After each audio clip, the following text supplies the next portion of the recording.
of whole school approach. Basically, I'm meaning that with the involvement of the different stakeholders within the school setup. So as we were discussing the first and second presentation, the other facilitators were able to identify some of the general stakeholders in the environment conservation. But now here we are going to discuss about the stakeholders within the school setup, which need to participate in the implementation of the projects. Another word is a micro project, and basically this is just a starting up of an initiative environment problem in small scale. We are talking about the school, so it's not a big project like maybe I can refer to the SGR project because most of us knew about it, or maybe other projects within the Agenda 4. But this is basically micro projects in a small scale within the schools, which can be able to address environment challenges. And in my experience, I've seen that as much as the small scale, they've been able to do a lot in terms of ESD implementation and also solving environment problems within the school. So let us not see like as because they're small scale, they'll not be able to contribute so much. And remember, it is the small things that we do that build up to a large impact that we might want to see in our environment. Most of the projects are income generating, and so through that, even that makes them more sustainable. We also have another definition there, the project implementation. And basically this is now putting the theory into practical, because now in the planning phase, we're just having the ideas. The ideas could be in the mind or on paper, but when it comes to implementation is now you are doing it in practical within the environment.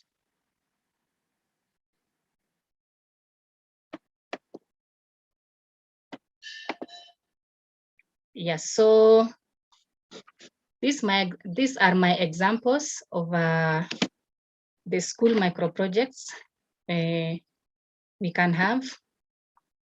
And as you may realize, they go to addressing different environment challenges. For example, if you are talking about deforestation, talking about energy conservation, or talking about water conservation, talking about food insecurity, because why do people go to destroy the environment? Why do people go to burn charcoal? Why are people poaching? All this is just because of poverty, and they're trying either to put food on the table or maybe be able to develop within their families. And therefore, all these projects, you find that we'll be able to address all these environment challenges. We have the tree nurseries and the tree planting, so common in the schools. And yeah, tree nurseries also have seen schools doing that even for as an income generating activity. And also we also have installation of the energy saving GCOs, the biogas, like as a school, you can be able to install biogas within the school to control use of firewood and therefore saving the source of that wood. If that wood was from a Buru forest or it was from the Lake Nakuru Park, so by you setting up the biogas plant within your school, you are saving these ecosystems. We can also be able to use solar cookers, especially for those who are in extremely hot environments. We also have briquette making. It's a kind of recycled charcoal, recycled from biomass waste. So it's also a good it's also a good example of the micro project to help in forest conservation or habitat conservation, because if we save the forest, we are also saving other living things and also the non-living things inhabiting within the forest. We also have water harvesting and storage projects. Over the years, we have had the challenge of a shortage of water within our schools, our region, and even our country. So this is one way to curb this, so that learners can be able to have access to water. We can also start projects like compost manure, and the manure we generate, we can use within the school farm or even use in the tree planting. Agroforestry also is a good project that can be practiced in schools. Most of the public schools have a lot of land and even they're doing farming activities within the school. So it's good to consider this alongside the farming that we are doing. We also have the rabbit keeping, poultry keeping, fish farming, fruit orchards, and even horticulture, like growing sunflower, as also micro projects that we can set up in the school. So at this point, I would like to invite maybe a few teachers to share with us what is the status of their schools in terms of micro projects. Do we have schools here which are implementing the same, or do we have schools which once did the same? So kindly, Kevin, if we could have a few response so that you can just know what is happening.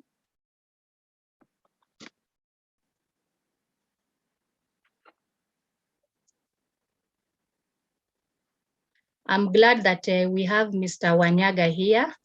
Nyaga, we have worked with him for many years in our school micro projects.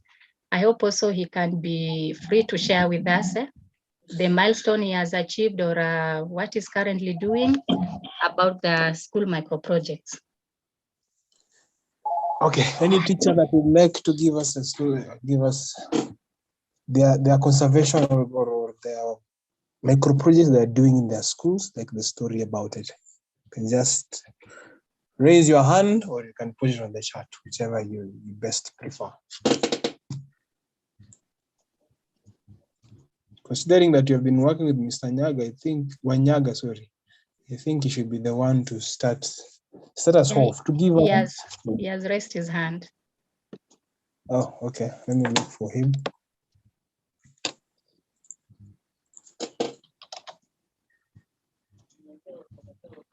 You can unmute. Nyaga is here. Yes. I have an experience with the school micro project. At first, there was a challenge because I did not embrace the whole school approach. And I think this was a big challenge at first, but the time I embraced the whole school approach, it worked. On my case, I reared rabbits, which it had gone to a big mileage. In fact, it was a project today, I'm proud to say, it has been felt even to the low-income areas within Nakuru, Ronda area. Today, I'm proud to report to you that there are those even boys who learn too much about the rabbit rearing in that region. However, I moved to that school, and the school I am today, Umoja Primary School, I think through the CBC also, I have also used the whole school approach to embrace also other classes who are not captured by the CBC. We have done much in vegetable cropping. Apart from that, because for those who are teaching, especially grade 5, they understand, especially in agriculture, this is what we call innovative gardening. So right now, what I'm doing, we have innovative gardening, which we are doing in our school. And I think and believe that we are also doing very well. I think the only thing we should do is to have, for you to succeed, you have to involve all in the project. Let the BOM understand, let your head principal, the head teacher understand what you are doing. Let the learners not possess the specific class, maybe the club possess it and say that this is our club project. I think that's what it means by whole school approach. Let it be embraced by all. Let them know the importance of that project we are doing and what do they get. It may not be monetary value per se, but can they also do the same at home? Is it also something that they are interested to do? And through this whole school approach project, it have really helped me to do very well and to score highly in the subject called agriculture, because this is a subject I'm teaching in the school. So to me, with the experience I have, I do believe that with the whole school approach, doing this and implementing the micro project in school, it will be of great value, and it will also integrate many subjects. For example, in the school, you see the science teachers use the same gardening, using the same project that they are doing to integrate in their subject. We have a number of vegetable crops. When you talk about legumes, when you talk about the tubers and so on, they're all over.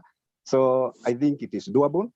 It all now depends on the initiative of a teacher, the passion, because I think the problem also we are facing is that, yes, we are teachers, but are we passionate to what we are doing? If you are very passionate without expecting much, don't expect glory from the administration. Don't expect maybe financial return, but do it passionately for the sake of our learners. I think I have that to share for now. Thank you very much, Mr. Nyaga. I can see Benson Joroga as a you can unmute. Okay, Benson good afternoon. Joroga, good afternoon. In my school, I'm at Kiboko Primary School. It is inside Resambu Conservancy. We started a bird feeding program.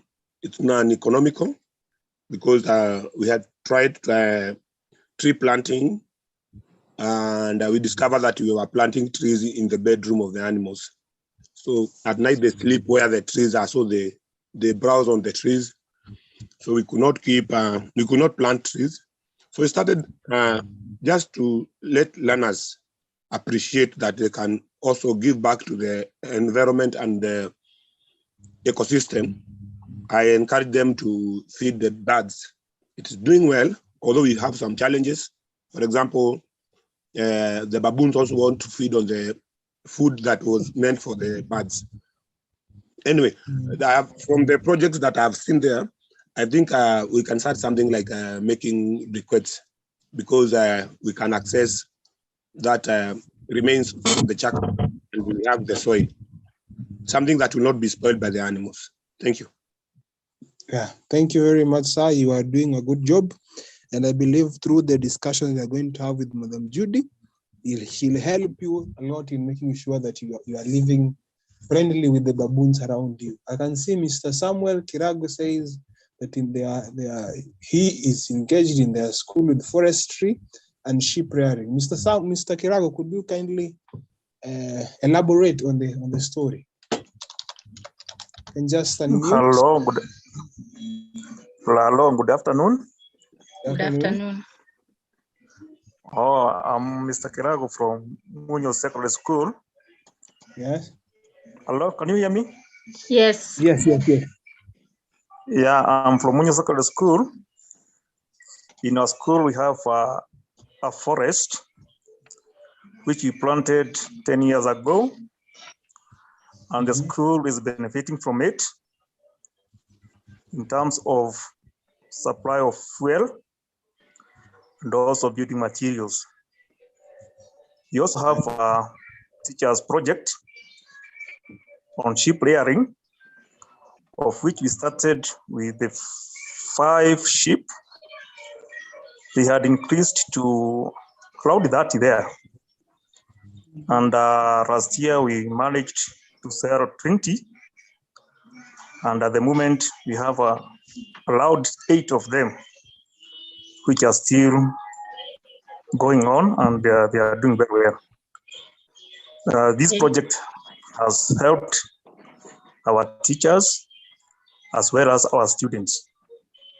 And as concerned, our school has a microclimate. If you happen to visit Kinungi area, this used to be an arid land whose temperatures were extremely high, and now you have managed to create a microclimate of which the stakeholders, members of the community, and even the students themselves have a very enjoyable environment, which is also suitable for our students and even for the entire community. Thank you. Thank you very much. Back to me. Yeah. Yeah, so thank you to all the 3 teachers for sharing with us what they're doing, and I hope all of us have learned. And one thing I've liked about their what they're doing in their school is that they're not only having one micro project, but if we have several of these, that is also advantage to the learners and even the parents and the community around. You find that your school becomes a training ground for different kinds of conservation initiatives that the communities around can replicate. So it is always good at least to initiate more than one, so that it can be good for the learners to get to learn a lot of things within the school compound. So we go into the benefits of the micro project, and through that, learners are able to develop knowledge and skills. Because when we have a fish pond or the pig rearing, like Mwalimu said, at least the learners who are involved, they get to know how to do that project. And once they finish school, it's something they can be able to do back at home, even as an for income generating. So you'll find a learner who has gone through a school that is doing this will not maybe come out to be a poacher or come out to be a charcoal burner, but they have like activities they can be able to do in the environment sustainably, which can help them in their day-to-day life. And also we have another benefit of promoting environment conservation. That is self-explanatory. If our school is having challenges of soil erosion, deforestation, you have heard Mwalimu say because of planting trees, they now have even a local climate. So you find even the school becomes a good place for learning. I've been to some schools which are in very hot areas without even trees. You find even learners, when they come out in the field, they cannot play. They just want to shelter in the verandas that are there because the school environment is harsh for them. But if we do this particular kind of projects, we can have a local environment, we can promote environment conservation in the school. We could even save as a water spring or a river that is crossing our school. So all these are benefits from setting up the school micro projects. It is also an opportunity to integrate the environment into the curriculum. And that has been well illustrated by Mr. Wanyaga. Like even we have other teachers who are using the same projects to teach in the different subjects. It is also a good source for the communities to replicate and use them as a form of livelihood. In the beginning, somebody was asking, how does a Giraffe Center, if we work with communities? And Kevin was able to explain that very well, which you can see at that point. At this point, I'm saying the schools should not exist as islands, but schools should be able to work with the local community, the parents. And for example, for the primary schools, you find that the parents for our learners are just coming from our neighborhood. So it is always good for them to come and learn, and whatever is happening to the school, you challenge also the parents to do it back at home. Because a school cannot be green, but when you walk in the neighborhood of the parents, you find that their compounds don't have tree. They are not doing rainwater harvesting. So whatever we are doing in school, it's a good opportunity to parents can be able to find sustainable forms of livelihoods. Lastly, the micro projects can be able to alleviate poverty, especially seeing environment challenges that we have. You've seen in that video of Michael Jackson, the Earth song. You find that the more we destroy the environment, the more poverty we'll experience. But if we can start up these initiatives to conserve, therefore we'll be able to reverse poverty. And also, like I said, most of them are income generating, and parents or the schools or learners can generate income that can use for other demands within the society. So the implementation of school microprojects can be divided into 3 major steps. We have the planning phase, implementation phase, and then the evaluation phase. And within each phase, we have various steps or various activities that go on within each step. For example, in the planning step phase, stakeholder support within the school. And even as you've heard from one of us, it's very key to do this because that is the foundation of a sustainable school micro project. So in that phase, we need to win the stakeholder support. We need to form an environment club. We need to identify the micro project that we intend to do. We also design activity plans, monitoring plan, and budget. So mainly these are just planning tools that will guide us during the implementation phase. And of course, at some point after the budget, before going into the implementation phase, you find that we'll need to do a bit of resource mobilization because we need resources to start up or implement the micro projects. So in the implementation phase is now practical. Like I said, you are now going to implement the plans that you developed in the planning phase. And finally, at the end of it all, at some point we have to do evaluation just to be able to see whether the project has been able to achieve the objectives for which they were setting. So you can see for evaluation, I'm saying that we are evaluating the objectives of the project.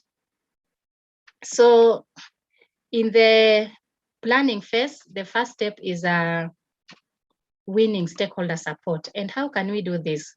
We can do this through, first of all, after this training, you'll agree that most of your colleagues have not participated in the training. And so it will be good to disseminate or share the information learned after this training so that you can also bring them into the picture. So find time to mobilize a participation from the other teachers, the administration, the BOM, and even the parents. Let them understand that at some point on today's 21st, on 21st January 2022, there was a teacher by the name of so-and-so who was trained on ESD, and the outcome of the training or what they intend to do is 1, 2, 3. So that is a very key step in trying to ensure sustainability of the projects that we are going to set up. This should not take very long because again, when you take too long, you find that information might be dilute or maybe even the passion you will be having by the end of the workshop will be watered down. So it's something that we need to organize, I'll say maybe even before the end of next month, if we can be able to disseminate what we've learned to the other colleagues within the school fraternity. The second step is forming a school environment committee. So at that point, after dissemination or sharing the purpose of the training and what you intend to do or ideas you have for the school in terms of environment conservation, then it will be good to form a school environment committee. So this is just a committee with representation from the different stakes within the school. So and at this point, therefore, we need to understand who are the stakeholders in the school micro project implementation. So we have the school management team, the BOM. So for there, we can have a member sitting in the committee. We also have the school administration, I think, which mainly comprises of the principals or the head teachers. We have the senior teachers, we have the deputies. So we could have a person from the school administration sitting in. We also have patrons and teachers. And here now you as a trained teacher, you are sitting in, but also if possible, you can be able to incorporate another teacher or another patron into the same. And then also the pupils, it's very important. We could have their leadership presented here. And then the non-teaching staff, also very important to involve them because whom do we leave the school with during the holidays? It is the non-teaching staff, that watchman, that gardener, that the ones who will help us to manage the project when we are out of session in the school. So it's important for them to be involved in this committee. We also have a representation of the parents, very essential, because this is their school. So it's important for them to get to know what is happening in the school so that they can support if they feel it's good for the school and the community. Then also we could have any other representatives that you feel have been left out in the key stakeholders in your school. We have some schools that are founded by organizations, maybe donors. We also have some schools maybe that are funded by the church. So it is always good also to bring in these representatives into the committee.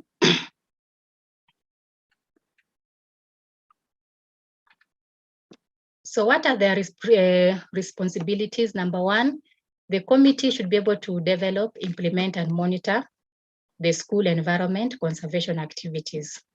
And they're doing this on behalf of the larger community within the school. So in the second responsibility, they need to ensure that the interests of all stakeholders in the school community are represented in the project. As the committee is developing, implementing, and monitoring the conservation activities, they have to bring in the interest of all the other stakeholders. So for example, the pupils will be able to talk to the other pupils to get a feel of what kind of school they want to have, what kind of environment challenges are they facing, and therefore what kind of projects would they have to have. Same to parents and all these other stakeholders. So thirdly, also they should be able to establish adequate communication links to the stakeholders. So every representative sitting in the committee on behalf of the wider stakeholders should be able to have proper communication links. And I think there are a lot of communication channels within the schools. We have the notice boards, we have the parade ground, we have several. We also have the club activities, the club days, the sports days. So these are communication links that the stakeholders can use to reach out to the other members of the school. And then finally, they have a responsibility to integrate the agreed project to the master plan of the school, which is very key. I've seen this happening in some schools to find that they've done a very good woodlot somewhere, and then maybe after 3 years, they're told by the school management that they want to put a class in that place. So that will lead to cutting down all the trees. So it's very key to integrate all this in the school master plan. And that is why we have the school management, the BOM, having a representation in the committee.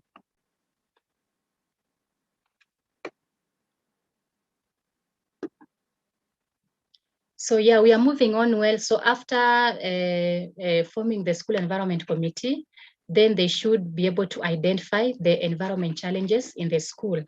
And through getting to understand the environment challenges, they'll now be able to see what kind of micro project to start. Because if you skip this step, you might start a project that will not address the challenges in the school.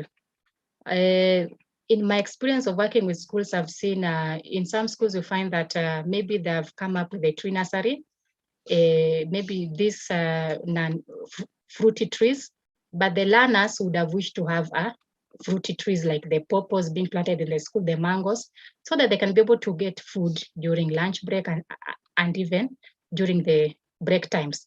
So you find that through that, they don't have the zeal to take care of the tree nursery. But if those schools would have agreed or listened to the learners, then if they start up like a pawpaw woodlot, so you find that the learners would have this, they'll really take care of it because they know it is going to address the environment challenge that they're having. So it's good to take note of this step, and we can do that using the SWOT analysis tool, we get to understand what are the strengths we have in our environment within the school, what are the weaknesses, what are the opportunities, and what are the threats. And now that we have the background of sustainable development and ESD, I hope that we can factor all the components of the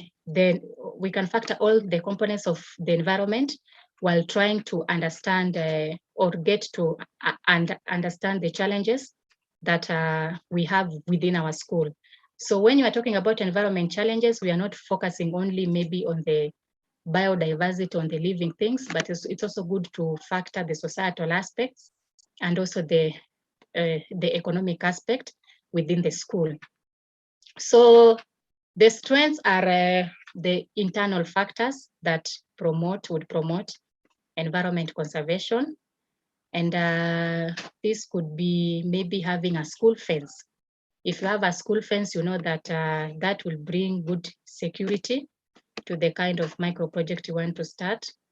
Another strength maybe could be availability of water, because most of these initiatives also need water. Another strength maybe could be availability of resources within the school, availability of funds. Yeah, so those are examples of the strengths. Also the population, the human population, the number of students, the number of teachers, the kind of workforce that we have, all this could be strengths to promote or to start up micro projects that will address a particular environment challenge. We also have the weaknesses, and these are just internal factors that would hinder the success of the projects that we want to develop. We also have the opportunities, which are the external factors that can promote this. For example, support from other organizations promoting environment conservation. It could be support from the county government. Maybe they have a plan of working with schools to grow more trees within the county. So these are mainly external factors in which we need to look out for them. And then finally, we have the threats. And the threats also are external factors that would hinder environment conservation within the school.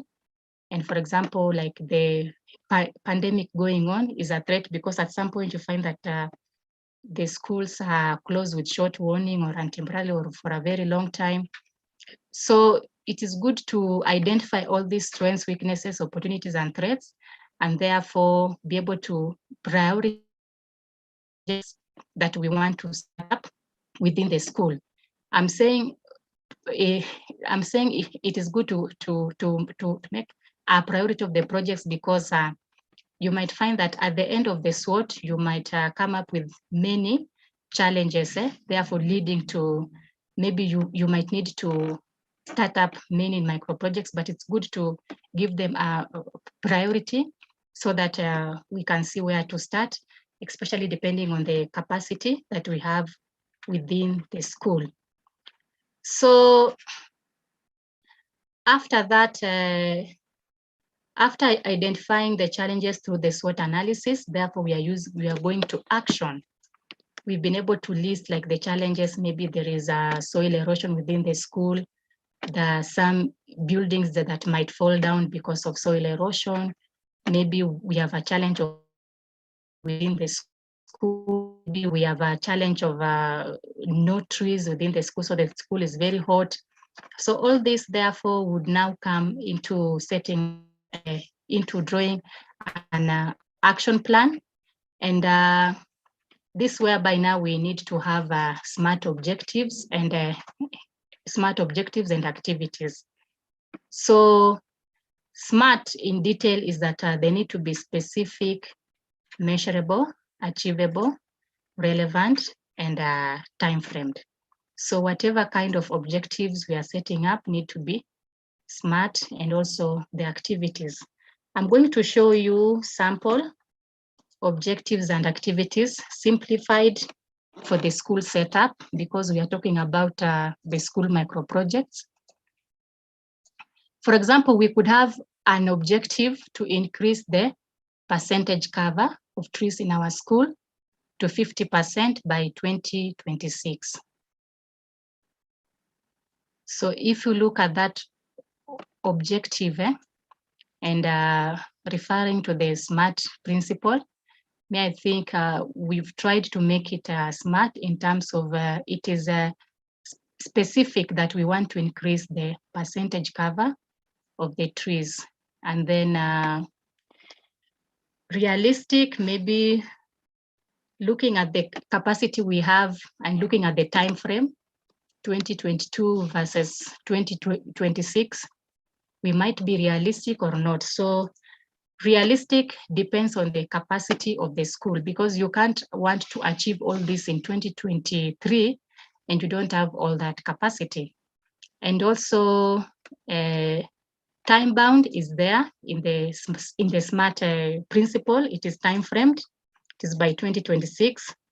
Relevance, I believe that if you have been able to list this as a challenge in the other step, therefore it could be a relevant project to do within the school. So that is a sample objective that we can set up within for example, if we want to do a tree nursery project. And also, we also have sample activities there, because every objective should have at least a list of activities to achieve them. And yeah, for this one, maybe just going by my example, we have 1-day training on seeds and tree propagation in September 2022. And maybe if we feel like we don't have the expertise to do tree nurseries within the school, so we can be able to approach out to other people and have this training. So don't limit the setup of micro projects to what you are capable of, but take advantage of training opportunities that are there, which you can learn and set up even a micro project that you didn't know about it. For example, there's one who has said that they would wish to set up a briquette making project within the school. So I would want to believe perhaps this would be their first activity for that particular project, whereby they will need training on how to make briquettes. Yeah, so another activity for this particular one, if it's a tree nursery project, could be 1/4 acre land preparation as the project area. Yeah, we want to prepare the project area to the tune of 1/4 acre by 2022, because up here, if you want to increase the percentage cover of trees in your school by 50%, okay, if we just do rough mathematics, perhaps your school compound is about 1 acre, meaning that what is occupied by trees could be now 50%, and now you want to increase the other 50% by 2026. And so that would translate to maybe 1/4 acre land preparation, because maybe that is the section that doesn't have the buildings within the school. And also another activity would be sowing 250 grams grevillea seeds by November 2022.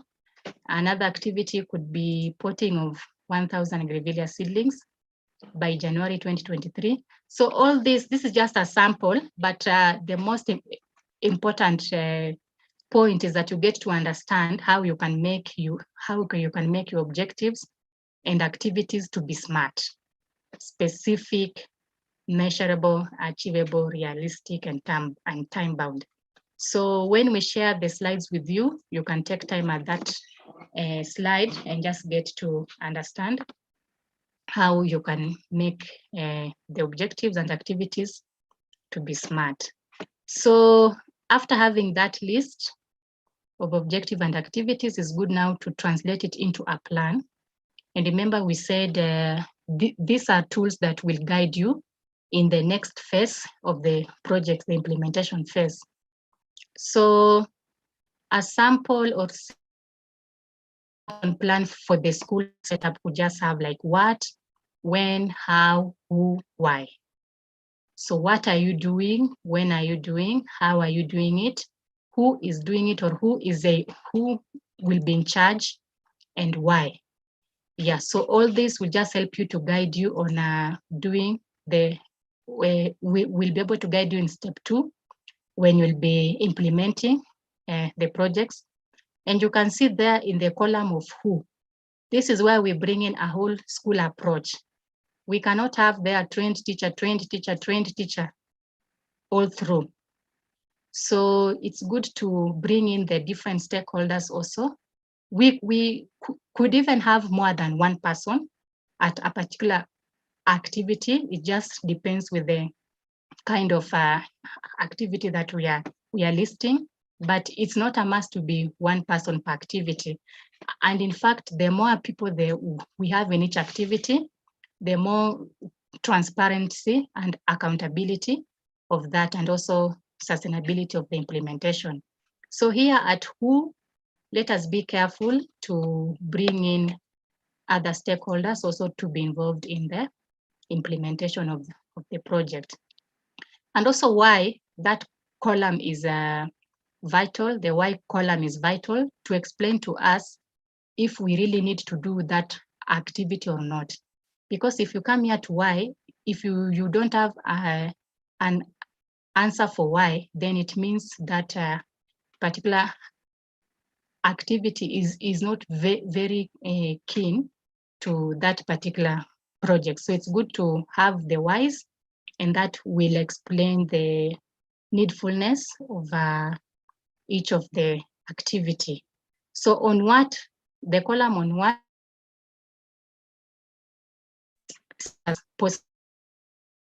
column on when will be giving us now the time frame of that of the activity that we are listing. So that is a sample action plan. Maybe if I can have two reactions to the point where I am in terms of SMART objectives and SMART activities. Because for objectives should be long-term, and then the activities that short or the immediate things that we'll be doing in the projects, which if we continue doing them for a particular period of time, like in the next 3 or 5 years, will lead us to getting the objectives.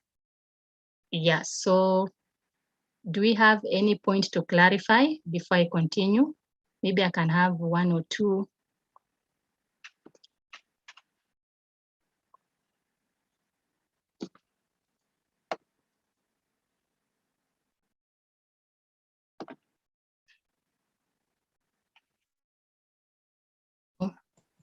Just raise your hand or write on the chat.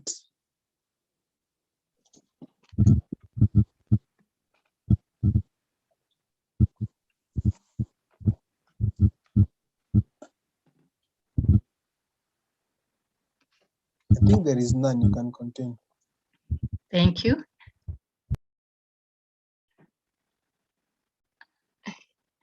Why is it not moving? Yeah, so after the action plan, the School Environment Committee will also have to draw a monitoring plan for the projects that was or were identified during the SWOT analysis. And for these plans, first of all, maybe before we understand why we have to do before we understand how to do the plans, I have 2 photos there to demonstrate why we need to have a monitoring plan. And we are using the example of farming. You can see the 2 farmers that are growing maize. We have one farmer down there who harvested like 4 bags of maize, and the other farmer harvested only a half bag of maize. So maize is something that I think will mature within 3 to 6 months. So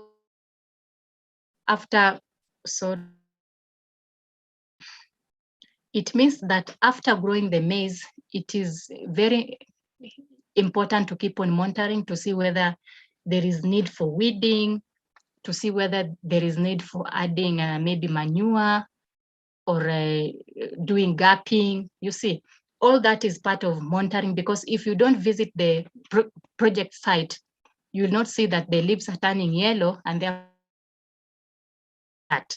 So that is the power of monitoring. If we want to, in the projects that we are currently doing or what we intend to do, therefore we have to have a monitoring plan. So you can see the farmer who had most probably he was able to do monitoring, but this other one was not able to do that.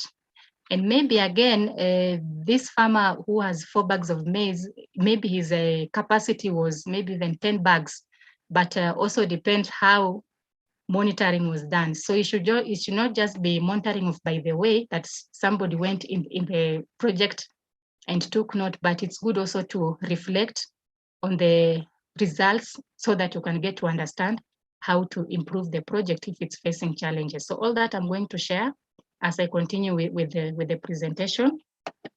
So that is a sample monitoring plan. It's a table, but a bit different from the action plan. And for this particular one has different,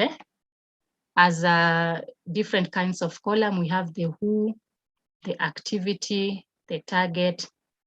And then because we are in the school setup, we have terms, term 1, term 2, and term 3.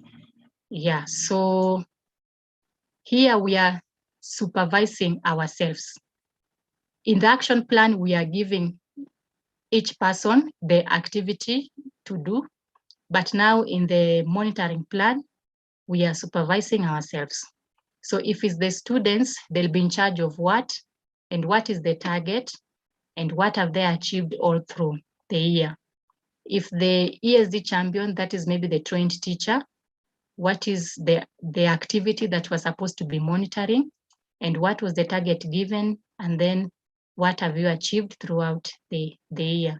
So that is again a sample monitoring plan. We also have the third column, which is very key because we are now going out to implement ESD. Integration into the curriculum. Look at the third row, we have the head teacher. Maybe as the administrator, you should be able to supervise all of us doing curriculum integration. And maybe the target would be 3 classes per term. Here we are saying the number of times the teacher is using the project as a teaching aid, as it was explained by Mr. Emmanuel. So again, the teacher has to supervise the administrator and what has been achieved throughout the year. So that is a sample monitoring plan. And especially if you are doing a tree nursery project, and when you get the presentation, you can look at it to understand better. So after the monitoring plan, we draw the budget. And the budget, we should be guided by the activities. We have to go back to the activity plan and look at the activities we listed. And each activity should have a budget line. And then also we need to consider resource efficiency. Where we can substitute, it will be good. Where we can eliminate, it's good. We need to avoid wastage. We also need to use the local resources available to simplify the micro project and also to make it doable so that even the local community, the parents can feel free to replace their compounds.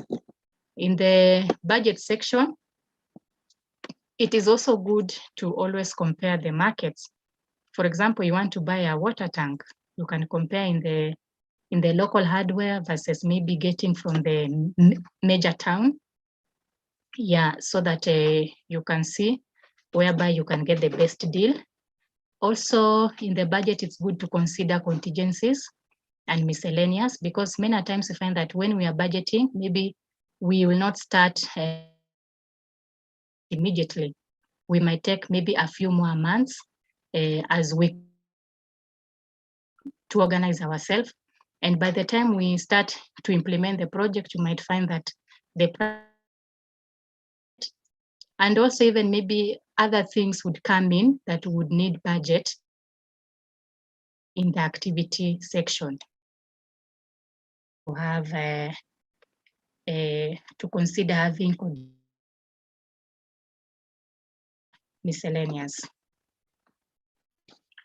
So after the budget, now we shall need to look for funding for the micro project.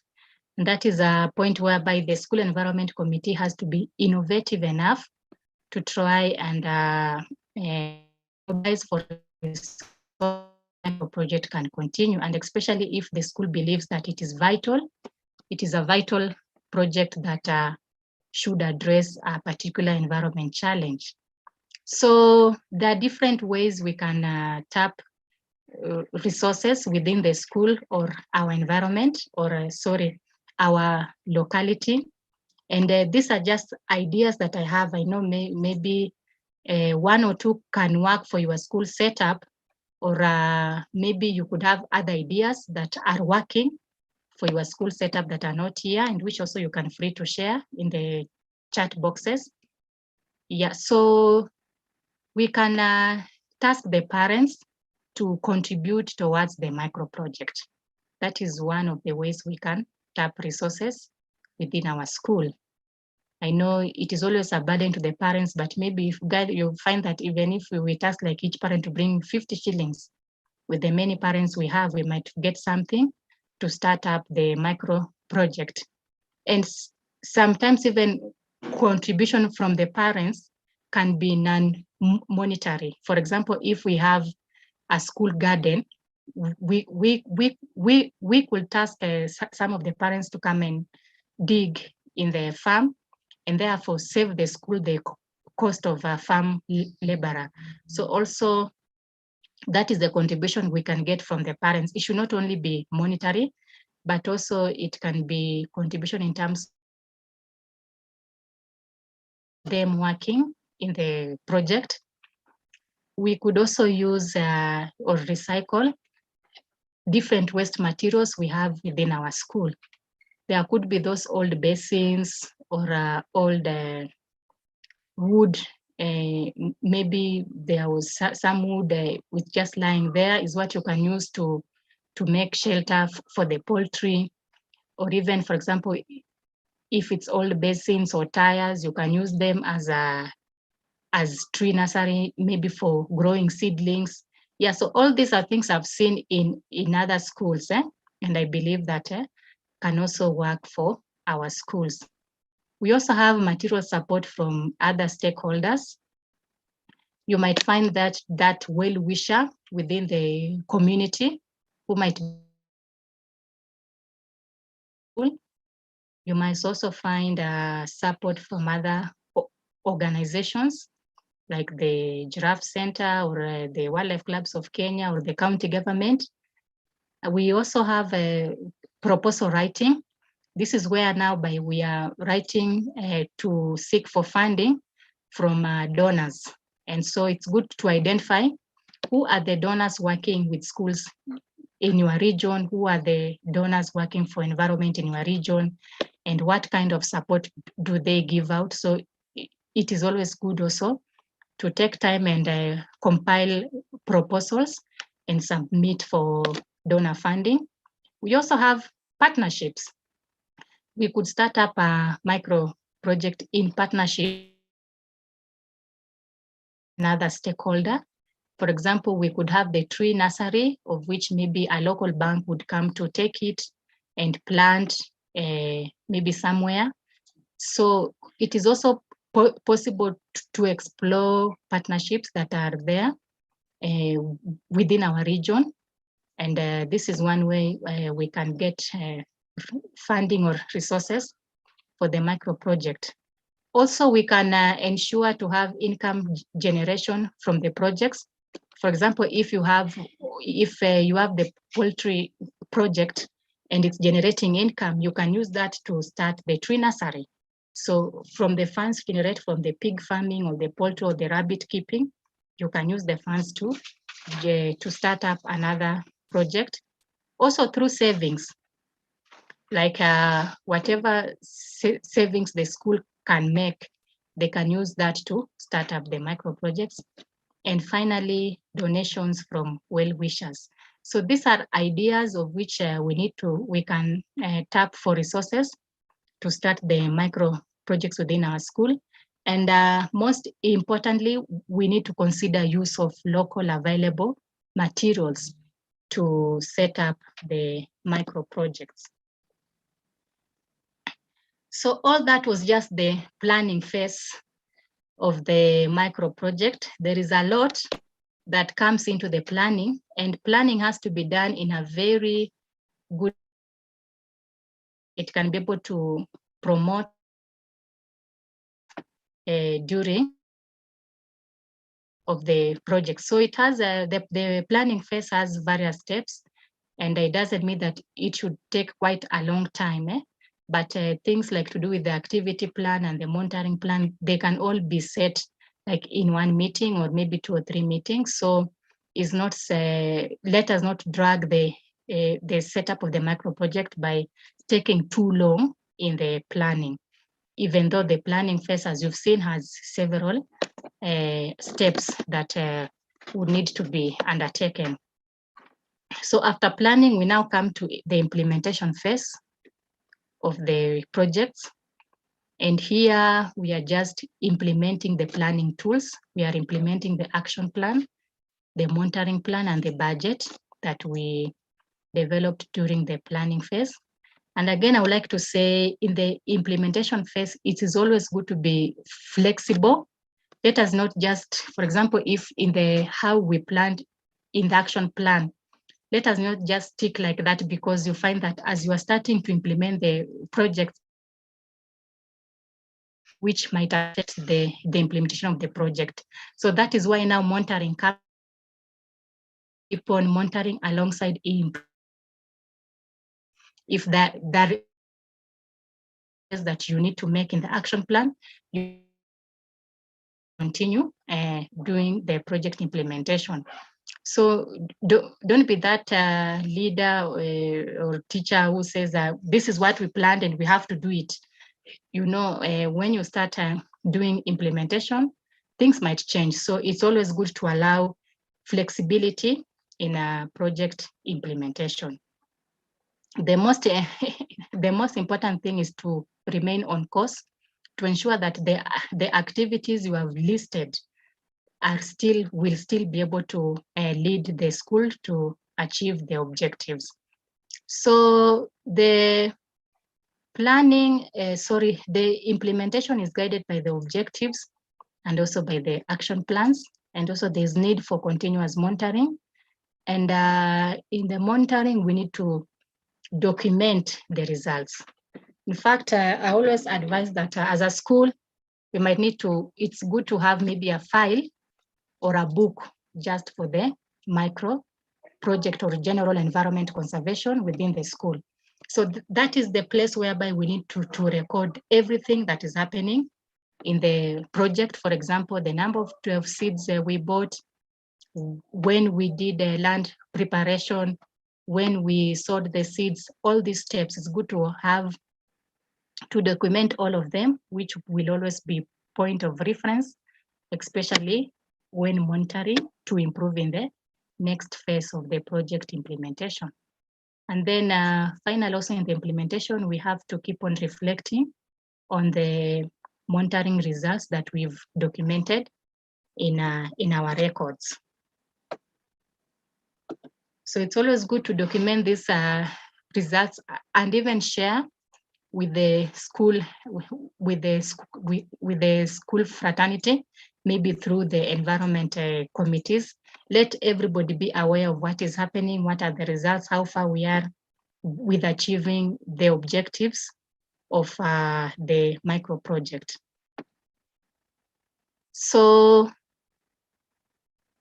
yeah, we need to have sessions on reflecting the monitoring results. I always suggest that should not be too long, should not take too long, can be once per month or maybe once per term. Also, we might need to communicate results with the whole school, like I said. Also, it's always just good to learn from the mistakes, maybe how you sowed the grevillea seedlings, to find that many of them did not germinate, So as a committee, you ask yourself, well, what happened? What went wrong? Did we water the seeds, the seedlings well? So you get to learn from the mistakes so that in the next cycle, maybe the next term, you do it in a better way to avoid continuous failure. Also, sometimes it's good to go back to the drawing board and improve and expand, or be able to bring in a new project activities, maybe which will help to achieve the objectives. So finally, it's always good to do reporting, at least if you can do a timely report, because we are talking about the school terms. So at the end of the term, it's good for the School Environment Committee to compile a timely report, which they can share with the wider school fraternity. Yeah, so at this point, as I'm winding up, I would like to share the important considerations in the school microproject setup. What are the factors that are just in a summary of everything I've talked about? We just discussed what are the factors that we need to consider so that our micro projects become sustainable. And the first factor to consider is sustainability of the project. Ask yourself of the micro project. Can the project be self-sustaining after the initial funding or support? Because remember, even if we are getting funding from the parents, they would not maybe be comfortable that every time again you are telling them bring 50 shillings, after the next time again you are telling everybody bring 50 shillings. So it is something that we'll need to assure them that give us the first funding, and we shall try to make sure that the project is sustainable. Also, will the project be self-sustaining or like continue to exist if we change guard? Change guard here, I mean like us as the trained teachers or the wildlife club teachers or the main leadership of the projects in the school. If, for example, we move away from our stations, that will continue when we leave that school. Maybe there is a head teacher at some point, you are transferred to another school, or you are the deputy and you are in charge of the project. So we need to answer this in the setup of the projects to ensure that we do in a way that they will be sustainable. Another factor to consider is relevance. Is the project relevant to the challenges, environment challenges within the school? Is it relevant to can it be able to use the local available resources? Will it be able to address real problems that communities are facing, like poverty? So we need to set up projects that will help us address environment challenges that we have.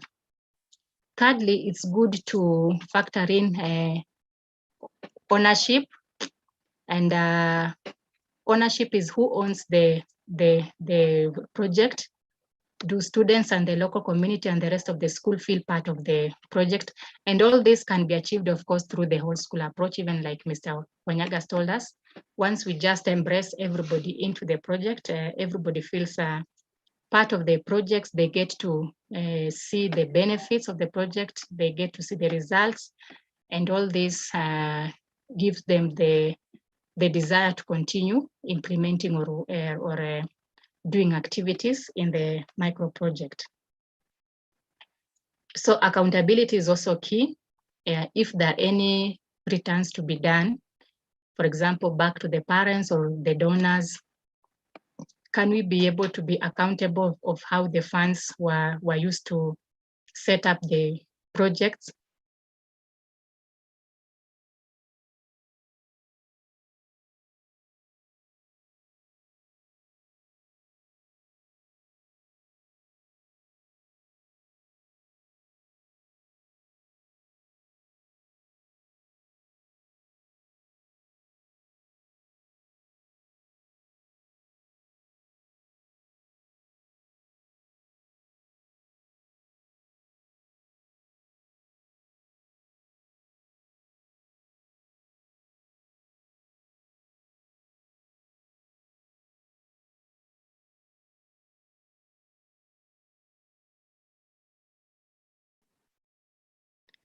So sorry, there was a network downtown on my side.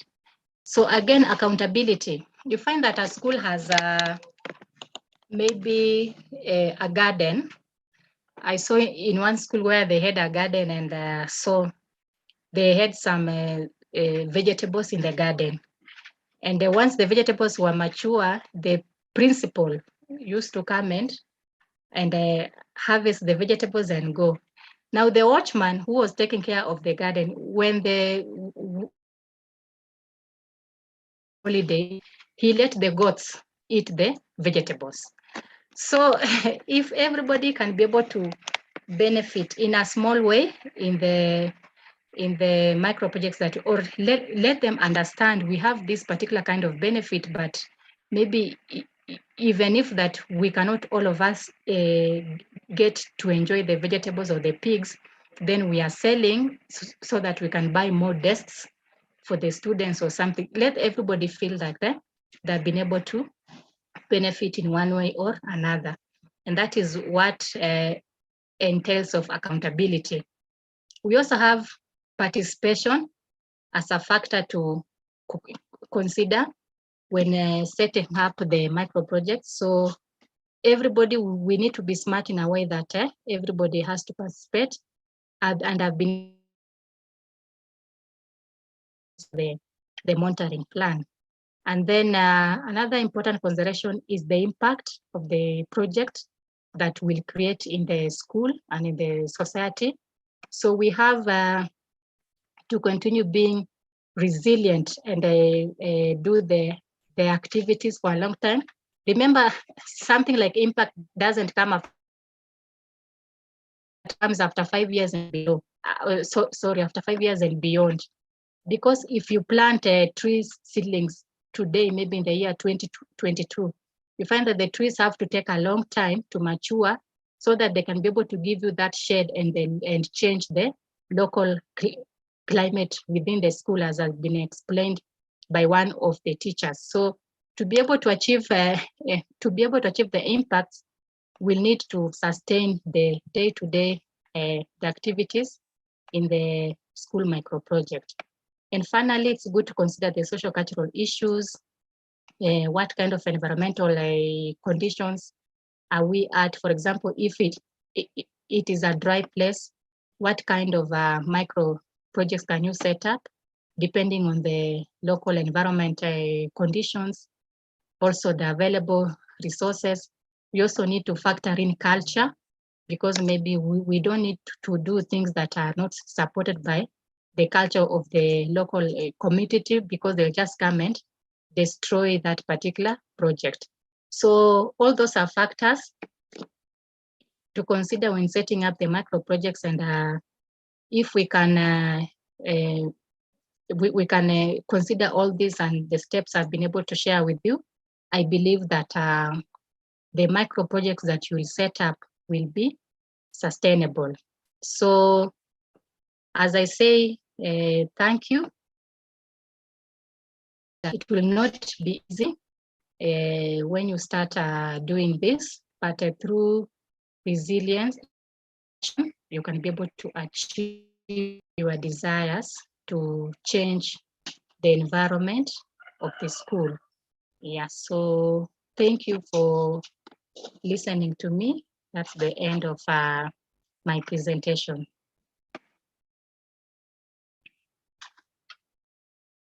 Thank you very much. Before Kevin, I don't know who will, I think Mr. Emmanuel is the one in the plenary session of this session. But at this point, maybe if there is any questions, yeah, as I get back to you, Kevin.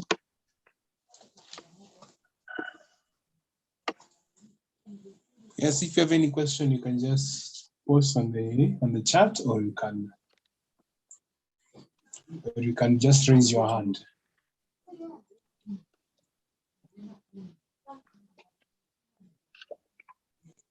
Any question?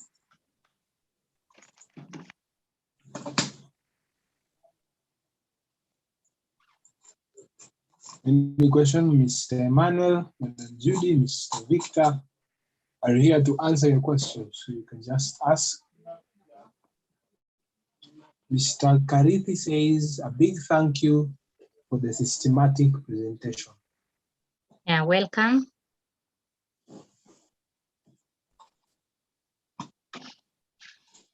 Any other question?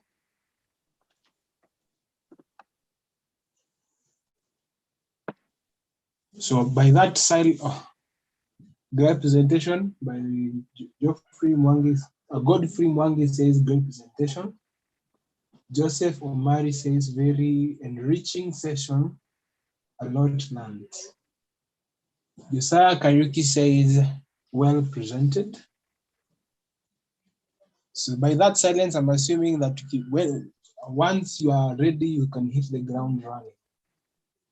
Yeah. So, yeah, I want to thank everyone again. So, Kelvin, I don't know now, we shall do the Zoom poll before having announcements for tomorrow, or we have announcements, then the Zoom poll. I think I should just do the poll. Few. Sorry? Let me do the poll, then we do the announcements. Okay. Yeah. Okay, so I'm launching the poll, which I'm giving us at most 5 minutes so that you can just answer the poll. Then you get for the announcements for tomorrow.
Nangoja kumeka announcement ya kesho.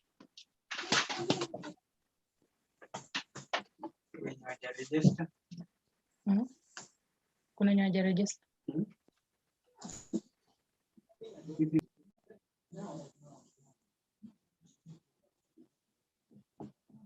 16 people left. 16 people left. 16 people left. While you continue to make the poll, Cecilia Wangombe says exceedingly. What did you say? Cecilia Wangombe said exceeding expectation met during the presentation. Oh.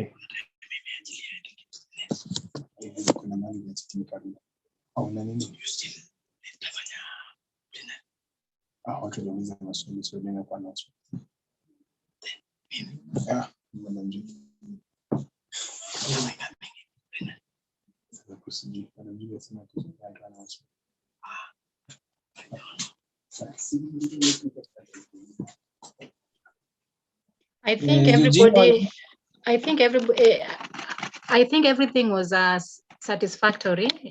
We've already passed through the plenary. So let's just do the Zoom poll. We'll invite Teston to tell us how tomorrow we'll do the field trip. Yeah, so maybe in terms of where is the bus picking everyone, or where should people meet, time and all that before we break for the day. Okay, there are few people who have been left. Just asking us, this form helps us to make the workshop even better. So just I'm requesting that you just make the poll as fast as possible so that you can go on to the other things that await us.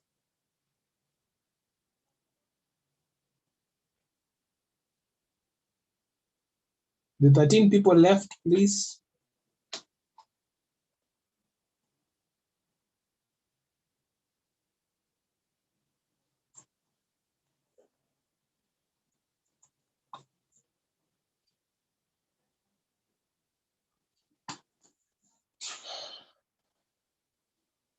Okay, thank you very much. So I'll piggyback the session to Madam Judy, that she can take us through now.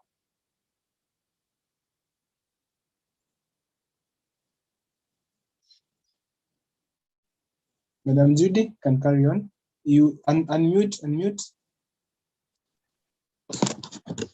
So, Kevin, we are saying we can give chance to Mr. Emmanuel to share with us the summary of the presentation. Okay.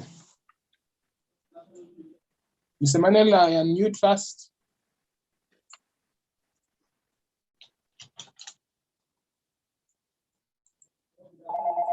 Unmute, you have not unmuted.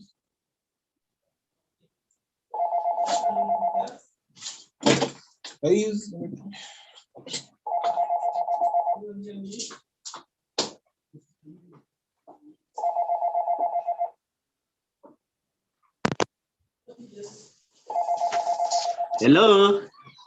Nakusikia. Okay, so thank you, Madam Judy, for the wonderful presentation. I think it was quite enriching, quite elaborate, and I believe teachers after this session, they can be able to initiate projects of their own within the school setup. We're taken through the different section on how to do our whole school approach when it comes to the school micro projects. Starting with the key terms or definitions. I hope now we understand the difference between a micro project and a project, because just in terms of the scale, but the same principles applies whether you are doing a 5-year project, a school project for 1 day, or a school project for 1 year, or just one term. Secondly, Judy was able to highlight a few projects which you can be able to initiate within our school setup, and also explain in depth about why we need to do these projects. Most of the time, we think of it in terms of just promoting conservation, when it comes to tree planting. But we can also use these projects to be able to initiate projects for learning purposes, where it can be utilized by teachers teaching different subjects within the school. We can also use them as link points between the school and the local community or other stakeholders who are promoting similar aspects or similar dimensions when it comes to social, economic, and also to address certain problems within the society. Then later, we're able to learn about what we need to do to ensure the success of the projects, including the factors to consider, that is sustainability. And most of the time when it comes to sustainability, we think of it in terms of money. And sometimes what we get from the donor, but when you're approaching a donor to support your project, there are times when you highlight the key factors of success in terms of the manpower, because we are the students within the school. In terms of the school contribution, it might be the piece of land. It might be the tools which are owned by the school. It might be in regards to some of the resources which you have. It might be the pots which you use probably to plant seeds, or sometimes students can be able to bring water to the school. That's a key factor. You look for relevance, especially based on the government agenda, at the global level, probably agenda like SDGs, what we are trying to promote, factors to do with the climate change or global warming. Ownership. And Mr. Nyaga was able to highlight very well about why we need everybody to be involved in this project. And we don't want to come to your school, and when I come there, nobody else can take me around other than the patron of WCK or Environmental Club within that school. I don't want that project to be branded Mr. So-and-so, or Mrs. So-and-so's project. Everybody must have a stake. And we like it when students can take us around the school to talk about the state of the school environment, or to talk about the status of the projects which they are initiating as a club, other than when the teacher or the head teacher dominates the talk to cover up for some things. Also, when it comes to sharing resources or probably the proceeds from the projects, it's always important everybody to get something out of it. The students, you can give them some skumas to take home, some seedlings to go to plant within their home. You might invite the parents and probably share your success story and let the parents also own that project in a bigger way. It doesn't even get you into trouble with your principal, your head teacher, or the other teachers. Or sometimes the security guys or the watchmen don't feel involved, and sometimes they feel they have no stake in the same project. Accountability, especially to the donor, to your club members, to other teachers, and also to the school. Then participation, everybody needs to participate. The students, the teachers, the head teacher or the principal and the like, and even other stakeholders. You can be able to attract other donors within the school. Then we look for the impact. What contribution is that project making to the school setup in terms of the mission vision, also to the country focus on sustainability, and also at the global level, the SDGs and many other global problems which we are trying to address. How, in a very simple way, is the project contributing towards that? And then every time you have to consider the social cultural aspects. If you are coming from a Muslim-dominated area, then there's a project you cannot be able to initiate there. And then we have always to think about our projects in regards to the project cycle. You have an idea, but that idea has to be implemented, but you have to bring other people on board to think through with you. Then once you initiate the project, you have to keep on checking through evaluation and monitoring the factors of success or challenges and be able to address them through reports. And through that, we'll be able to achieve a lot to come up with an outcome report or an impact report from your project undertaking. So I wanted to hear from some of you about what kind of projects do you think you can be able to engage in?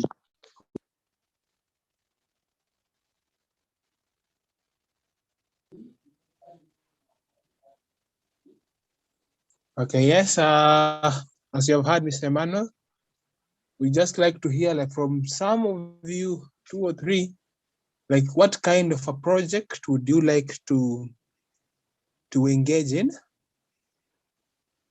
So just raise a hand, or mostly for this one, we would want to hear voices. So I see Mr. Mudhanda. I'd want to unmute you, Mr. Mudhanda, so that you can let us know, why have you decided to choose rabbit making? Mr. Mudhanda, you can unmute. I have talked about rabbit. Yes. Mudhanda, you have muted yourself. Unmute and then you can speak. Mr. Mudhanda, you can speak now. Yeah.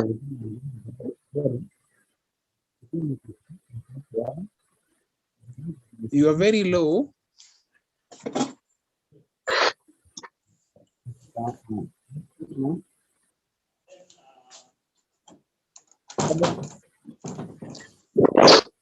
Mr. Mudhanda, you are very low. Maybe there's some technical issues with your side. I'll go to Mr. Kimani. Michael Kimani. You can unmute and let us know why you have decided to do tree nurseries. Thank you. Hello. Yes, I can hear you. Okay. We can really decide to have tree nurseries. To establish a tree nurseries project. Hello. Yes, you can hear you. Am I clear? So you're not I'm very saying. Yeah. I'm saying that we can initiate a tree nursery project. That's nice. That's good. I hope that the training by Madam Judy will help you even to bear more fruits and the children to understand the importance of the tree nursery. Mr. Omari. Yes. Mr. Omari, you can unmute. You can unmute. Hello. Hello. Yes, I've decided to come up with an orchard because in our area, the soils are fertile. And maybe because of the security reasons, we can't come up with anything dealing with the livestock. Okay. And also in our school, we have a lot of trees. We had already planted, so we have mature trees and the others are young. So I've decided to have another project that deals with our fruits for that case. That's nice. Thank you. Thank you very much. I hope that you will actively do that. Madam Joyce Makori, you can unmute. You can unmute, Miss Joy. Yes, you can unmute.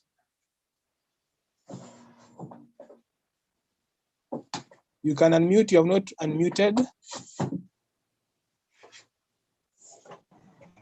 Yes. Can you hear me? Yes, I can hear you. Can you hear me? What you do, just put off the video so that you can hear you clearly. Are you getting me? Yes, we can get you. I think I'm traveling, that's why you're not getting me. Okay.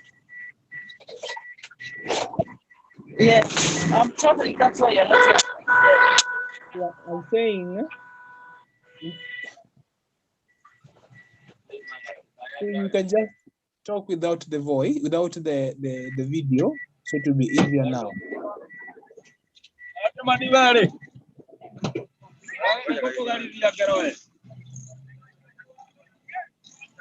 We'll go to Mr. Karidhi.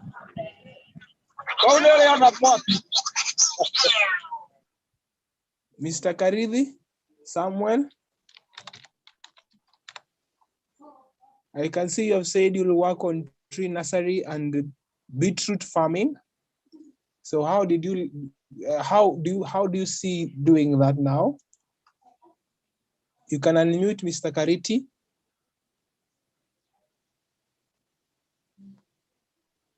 Mr. Kariti? Okay, it's all right. So thank you. And I can see several of you have made up your mind on what micro projects are going to involve yourself. And so I hope that with the knowledge that Madam Judy has imparted in us, we'll be able to do great, because right now, as it is, as the country at large, we are engaging actively to increase our forests. Even with the CBC, are trying to engage our students to be able to have practical ways of life. And so I hope, as you have decided to have the tree nurseries, the beetroot farming, and the rest, you will engage to it faithfully. Back to Mr. Emmanuel.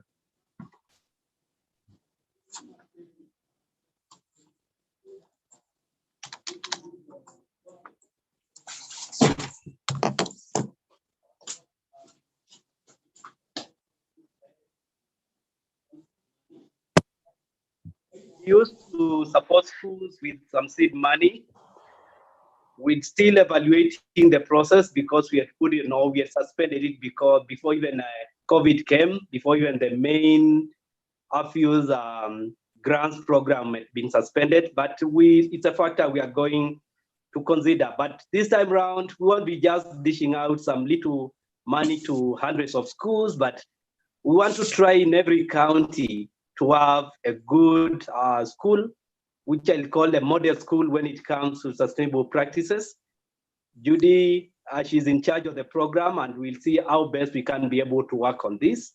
We set the idea to the board because we would like to utilize, like today or tomorrow, it's not a must like we should go to Nakuru National Park, but we should be going to a school which is a model when it comes to ESD or sustainability. But all in all, we'll be able to do the evaluation, be able to select the best we can. Hope that teachers will remain faithful, and especially when it comes to project management and the integrity when it comes to handling the funds. Sometimes we get very good reports, but when you go on the ground, then you find there's zero work. Probably you copy it from another school, or sometimes you find what has been put on the ground is more of actually the students' projects. It's a shame for this country. It's a shame to us. And also, we are also responsible and accountable to donors who also give money through AFU to help teachers to initiate projects. So it's always good to do some good work. And I like to appreciate Mr. Nyaga. I know we have worked with you for many years. There were challenges in some of the schools where you are working before, but you didn't give up, because every time you have been able, in whatever area you have been taken, in whatever schools you have been posted, you have always been very passionate about initiating a project, not only to help improve the school status in terms of environmental aspect, but also to help students, especially the students coming from the poor background, to be able to utilize those projects probably to improve on their livelihoods and also to pick skills for the future. So I'm so grateful to Judy, the presenter. I think the time and energy she has also dedicated when it comes to ESD, and especially the aspect of ESD implementation through the school projects, when we were actively involved in supporting schools and looking into the future. We would like also to probably undertake an impact assessment of the projects we have been able to initiate in the different schools. I hope, even if you have not been there and COVID came and you closed schools, there's something running on the ground, because we like to measure that and be able to probably come up with a publication on the same, a case study of AFU training and what schools have been able to do through our influence to improve on the environmental status within this country through the small projects which they initiated within the schools. So with those little remarks, with the discussion we have had, and our time is not on our side, I like to appreciate your time. I like to appreciate your dedication to this training, and hope tomorrow we'll do it in a bigger way. So I'd like to return the session to Kevin and Judy so that we can do the conclusion for today, and you also get the housekeeping process for tomorrow. Thank you. Kevin, back to you. Thank you, Mr. Emmanuel. So I believe the announcement for tomorrow will be held by Madam Sembe Judy.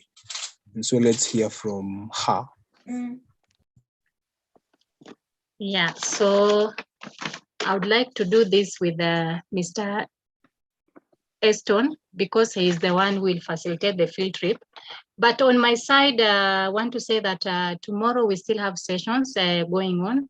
The workshop will continue tomorrow, and we need to start as early as 8 in the morning, and whereby we need to assemble for pickup before we go into the Lake Nakuru National Park. And once in the lake, we'll be able to explore it as we get to understand the issues, the environment issues affecting wildlife, especially the endangered rosal giraffes, and also learn how we can use the nature areas to promote ESD in schools. So at some point, and we normally do while the groups are still within the park, at some point the group will need to organize for to internet, so that we can do the workshop evaluation and the way forward, and finally close the workshop by 1 p.m. Yeah, hopefully. So that is the program for tomorrow. And I would like to invite Mr. Eston to clarify on how the field trip will be conducted. And after that, maybe we can have one person giving us a closing prayer for today. Then we end the session. Thank you, Madam Judith. Thank you so much. It has been a long day. And I want to thank all the patrons, all the teachers who have taken part from today's training. I know it's not been easy for you to get opportunity from your schools. For tomorrow, we plan for, because from the program, we